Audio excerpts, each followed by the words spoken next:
మరి మధ్యవాళ్ళు నాని వారు మన మధ్యలో చేశారు. ఇప్పటివరకు దేవుని వాక్య సందేశం మనం విన్నాం.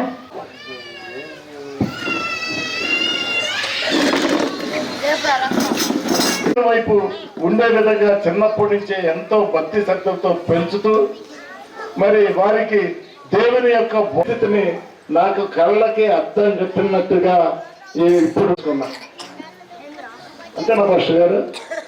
పిల్లలు ఎవరు కూడా ఇట్లా మరొకసారి మీ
మన మధ్యలో ఉన్నటువంటి మరి దేవ ప్రభావం గారికి ఈ యొక్క మరి చిన్న సత్కారం మరి శాలను మన మధ్యలో ఉన్నటువంటి జాని పాస్టర్ గారు చెప్తారు. అలాగనే మరి మన మధ్యలో నాని గారి కూడా మరి నేను స్థానిక దైవ సేవకునిగా నేను చెప్తాను. మనం తప్పని కూడా దేవుని భయపడతాం.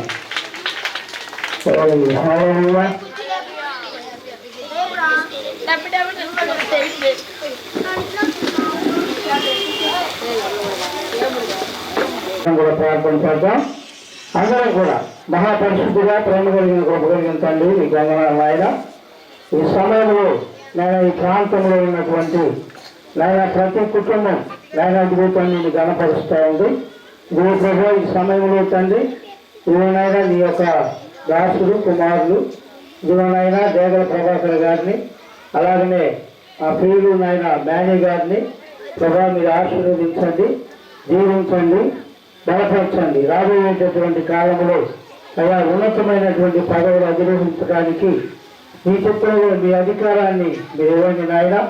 ఇవ్వండి మా ప్రియులు గౌరవనీయులు నారా చంద్రబాబు నాయుడు గారి యొక్క నాయకత్వంలో ఈ రాష్ట్రాన్ని ఆయన ముందుకు తీసుకుని వెళ్తూ అయ్యా పిల్లల భవిష్యత్తు మా భవిష్యత్తు ఆయన నీ యొక్క కృపగలిగిన హస్తాల్లో పెడుతూ రాబోయే దినాల్లో తండ్రి మంచి సుపరిపాలన అందించడానికి ఆయన నీ దాసులను అభిషేకించమని అలాగే ఇక్కడికి వచ్చినటువంటి ప్రతి ఒక్కరిని కూడా ఆయన బ్లెస్ చేయమని యేసునామములో ఈ ప్రార్థన సమర్పిస్తున్నాము తండ్రి.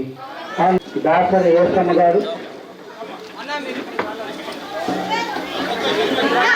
మీరు గౌరవనీయులు మరి దేవర ప్రభాకర్ గారు అలాగనే మరి మన సోదరులు ప్రియులు గౌరవనీయులు నాని ఇమానుయేల్ గారు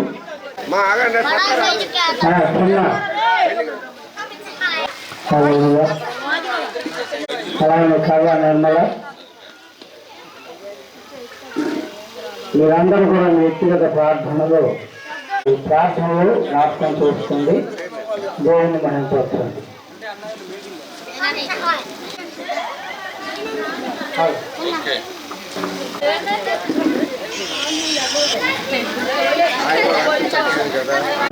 జరిగించి అలా మీ నాయకులు మా మధ్యలోకి తీసుకుని వచ్చినందుకై వందనాలు. కూడా ఈ రోజున మనందరం కూడా ఆహ్లాదకరంగా ఆనందంగా చేసుకునే పండగ క్రిస్మస్ పండగ.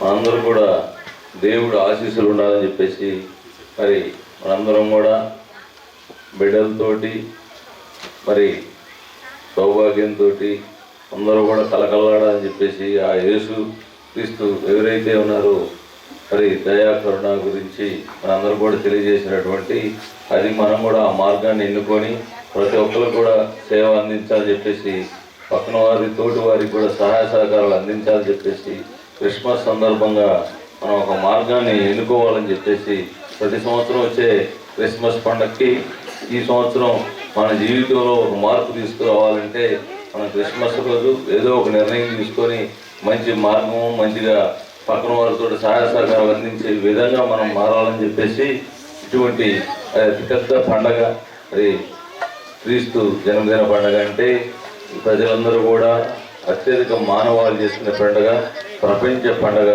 ఈ పండగని మనందరం కూడా ఆనందంతో ఆహ్లాదకరంగా చేసుకోవడానికి మన దేవదేవుడైనటువంటి యేసు ప్రభు చల్లని చూపు మన అందరి మీద ఉండాలని చెప్పేసి కోరుకుంటూ మీ అందరూ కూడా ముఖ్యంగా ప్రతి ఒక్కరికి కూడా అది క్రిస్మస్ శుభాకాంక్షలు. అట్లానే ఈ కార్యక్రమాన్ని మమ్మల్ని పిలిచినటువంటి ఇక్కడ ఉన్నటువంటి పెద్దలందరూ కూడా ధన్యవాదాలు. అట్లానే మరి దీనికి అతిథిగా విచ్చేసినటువంటి మేనన్నకి, పాస్టర్ గారికి, ప్రతి ఒక్కరు కూడా ధన్యవాదాలు తెలియజేసుకుంటున్నాను. Thank you. Merry Christmas, happy Christmas. Thank you. Pastor గారు లాజరస్ గారు, మరి ఫాదర్ జానీ గారు ఆ యొక్క ఆధ్వర్యంలో జరుగుతున్నటువంటి ఈ సెమీ క్రిస్మస్ వేడుకల్లో నాకు అవకాశం కల్పించినటువంటి ఆ దేవునికి ముందుగా వందనాలు తెలియజేసుకుంటూ ఎంతో ఆనందంతో ఈ యొక్క కార్యక్రమంలో పాల్పంచుకున్నటువంటి సోదరులందరూ కూడా ప్రేమపూర్వకంగా నా యొక్క క్రిస్మస్ మరియు నూతన సంవత్సర శుభాకాంక్షలను తెలియజేసుకుంటూ అతనే మా సోదరుడు జీవన్, మేము ఆంధ్ర క్రైస్తవ కళాశాలలో చదువుకున్నటువంటి రోజుల్లో మరి నాకు జూనియర్ జీవన్, అతనే వాళ్ళ అన్నగారు దాపాలు కూడా నాకు సీనియర్. మేమందరం కూడా చక్కగా కలిసి చదువుకున్నటువంటి రోజులు కూడా గుర్తొస్తూ ఉన్నాయి. ఏదేమైనప్పుడు కూడా ఈ క్రిస్మస్ దినాలలో క్రైస్తవులే కాకుండా క్రైస్తవేతరులు కూడా ఎంతో భక్తి శ్రద్ధలతో జరుపుకునేటువంటి గొప్ప ఏకైక పండుగ క్రిస్మస్ పండుగ. ఇది ప్రపంచవ్యాప్తంగా జరిగేటువంటి పండుగ. నెలల తరబడి జరుపుకున్నటువంటి ఏకైక పండుగ క్రిస్మస్ పండుగ. దేవుని విరోధించేటువంటి దేశాలైన చైనా, పాకిస్తాన్, రష్యాలో కూడా సెమీ క్రిస్మస్ వేడుకలు అత్యంత వైభవంగా జరుపుకోవటం క్రైస్తవ సమాజానికి అన్నిటి కూడా ఆశీర్వాదకరంగా నేను భావిస్తా ఉన్నా. ఇందాక నేను ఒక సెమీ క్రిస్మస్ వేడుకల్లోకి వెళ్ళినప్పుడు దైవజనులు వారు ఇచ్చినటువంటి సందేశంలో 2-3 మాటలు చెప్పారు. ఏంటంటే, నిన్ను వలె నీ పొరుగు వాళ్ళని ప్రేమించము.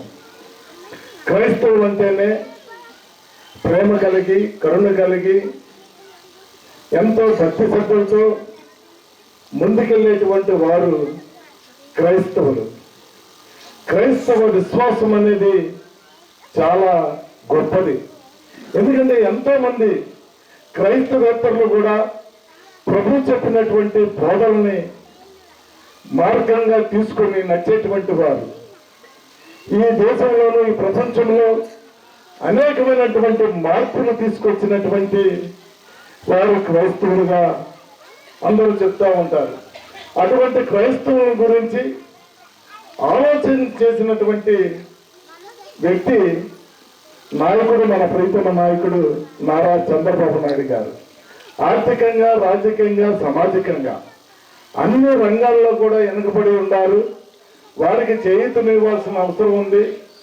వారిని ఒక చైతన్యపరిచి ఈ రాష్ట్రంలో ఒక ప్రత్యేకమైనటువంటి స్థానాన్ని కల్పించాల్సినటువంటి అవసరం ఉందని చెప్పి భావించినటువంటి నారా చంద్రబాబు నాయుడు గారు క్రైస్తవులు కోరుకునేటువంటి క్రైస్తవ భవనం, మరి మనకు దగ్గరలో పట్టణంలో 2 ఎకరాల భూమిలో 10 కోట్ల రూపాయలు ఖర్చు పెట్టి క్రైస్తవ భవన నిర్మాణాన్ని చేపట్టడం జరిగింది.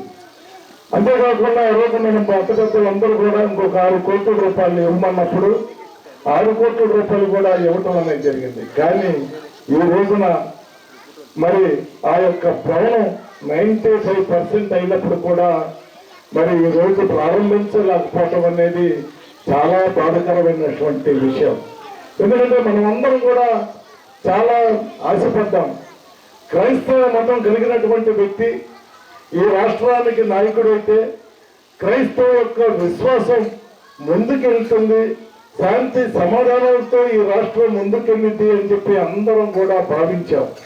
కానీ ఈ రోజున మీరందరూ కూడా ఎంతో పెద్దలు, ఎంతో భక్తి శక్తులతో ముందుకు వెళ్ళేటువంటి వారు, మీరు సమాజం గురించి ఆలోచించేటువంటి శక్తి సామర్థ్యం ఉన్నటువంటి వారు ఈ ప్రాంతంలో ఉన్నారు.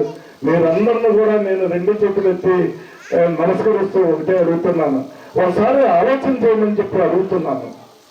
ఎందుకంటే ఆ క్రైస్తవ భవనాన్ని, మరి క్రైస్తవ మత విశ్వాసం కలిగినటువంటి వ్యక్తి ఈ రాష్ట్రానికి వచ్చి కూడా మరి ఆ క్రైస్తవ భవనాన్ని ప్రారంభించుకోకపోవడం అనేది నిజంగా చాలా దురదృష్టకరమైనటువంటి విషయంగా భావిస్తా ఉన్నా. ఎందుకంటే క్రిస్మస్ దినాల్లో రాజకీయాలకి అతీతంగా మాట్లాడాల్సినటువంటి పరిస్థితి ఉన్నప్పుడు కూడా నాలో ఉన్నటువంటి కొంత ఆవేదన మరి ఈ రకంగా పెద్దలైనటువంటి మీ దృష్టికి తీసుకురావాలనేటువంటి భావంతో మాత్రమే నేను ఈ యొక్క విషయాన్ని మీ ముందు ఉంచానని చెప్పి కూడా ఈ సందర్భంగా తెలియజేసుకుంటూ, మీరందరూ కూడా చాలా సుఖ సంతోషాలతో దేవుని యొక్క ఆశీర్వాదాలతో ఎల్లుండి జరుగుతున్నటువంటి క్రిస్మస్ పండుగని బాగా చేసుకోవాలని, దేవుని యొక్క ఆశీర్వాదాలు పొందాలని, నూతన సంవత్సరంలో కూడా మీ కుటుంబాలు ఇంకా ముందుకి అభివృద్ధి చెందాలని చెప్పి కూడా కోరుకుంటూ, నాకు ఈ అవకాశం ఇచ్చినటువంటి లాజరస్ పాస్టర్ గారికి, జానీ పాస్టర్ గారికి, మరి ఈ కార్యక్రమంలో పాల్గొన్నటువంటి మీ అందరూ కూడా ప్రత్యేకమైనటువంటి నా యొక్క క్రిస్మస్ మరియు నూతన సంవత్సర శుభాకాంక్షలు తెలియజేసుకుంటూ సెలవు తీసుకుంటున్నాను. Thank you. Happy happy Christmas, happy happy Christmas, happy happy Christmas. చాలా హాయ్, చాలా హాయ్, చాలా హాయ్. అంటే happy happy Christmas, happy happy Christmas, happy happy Christmas. అందరికీ వందనాలు. దేవుని ప్రేమ మీలోనే కాపాడుతుంది. ఈ మంచి రోడ్డు కూర్చొని దేవుని వాక్యాన్ని వినటానికి కూర్చున్న వారి అందరికీ హృదయపూర్వక వందనాలు. ఎందుకంటే ఇక్కడ వయసు మించిన పెద్దవాళ్ళు ఉన్నారు, చాలా ఓర్పుతో సహనంతో కూర్చొని ఇక్కడ మంచులో కూర్చొని దేవుని వాక్యం విని ఈ క్రిస్మస్ వేడుకలకి మీరు వచ్చి సంతోషంగా ఇక్కడ ఉన్నందుకు అందరూ హృదయపూర్వకంగా వందనాలు తెలుస్తున్నాను.